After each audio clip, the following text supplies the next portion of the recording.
দর্শক মণ্ডলী, একটি দুঃখজনক সংবাদ দিয়ে আজকের আলোচনা শুরু করছি।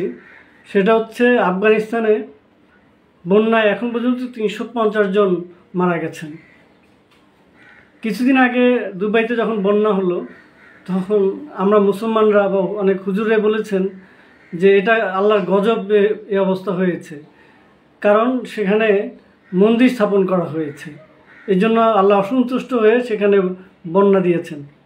কিন্তু আফগানিস্তানে তো কোনো বন্যা নেই। এখন পর্যন্ত সবচেয়ে বর্তমান বিশ্বে সহি মুসলমান ইসলামী শাসন ব্যবস্থা আফগানিস্তানেই কায়েম রয়েছে বলে অনেকেই মনে করেন।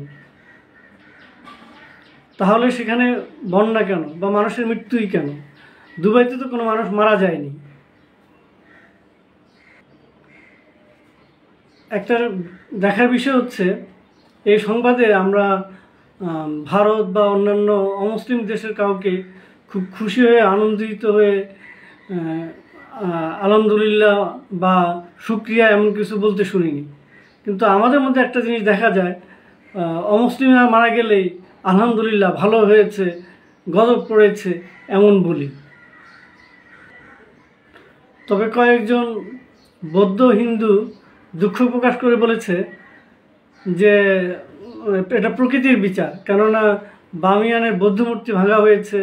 আর হিন্দুরা বলছেন যে সেখানে শুধু মন্দিরই ভাঙা হয়নি, তাদেরকে বাড়িঘর থেকে উচ্ছেদ করে ভারত সহ অন্যান্য দেশে পাঠিয়ে দিয়েছেন, বা তারা পালিয়ে যেতে বাধ্য হয়েছেন জানের ভয়ে।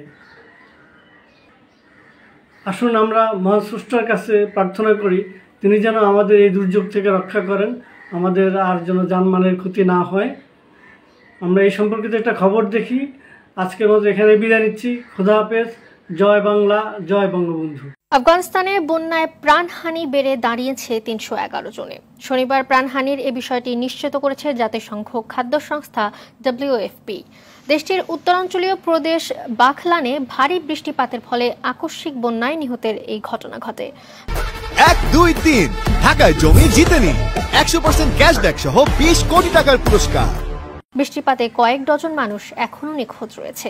বন্যায় ধ্বংস ও ক্ষতিগ্রস্ত হয়েছে প্রায় 5000 ঘরবাড়ি। এদিকে ল্যাটিন আমেরিকার দেশ ব্রাজিলে ভারী বৃষ্টির ফলে সৃষ্ট বন্যায় এ পর্যন্ত 136 জন নিহতের খবর পাওয়া গেছে।